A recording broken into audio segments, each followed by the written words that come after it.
चलो भाई।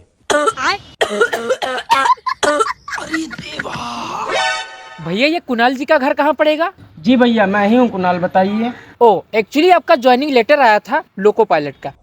इतनी खुशी। अरे वाह बेटा, तुम तो हमारा नाम रोशन कर दिए। और ये किस साला बैठा है नशेड़ी, पूरा दिन खांसते रहता है। लाइए भैया को हम ज्वाइनिंग लेटर दे देते हैं। अबे साले, नीचे से भी तुम ज्वाइनिंग लेटर ले सकते थे। ये लो। बड़े खतरनाक लोग हैं। अरे भैया उसको नहीं देना था। अरे बेटा जल्दी लेटर उससे छीन। भारी मिस्टेक हो गया सर।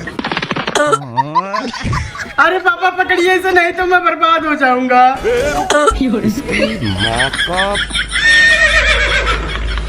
और अभी तो रुको। बेटा लेटर तो आधा फट गया।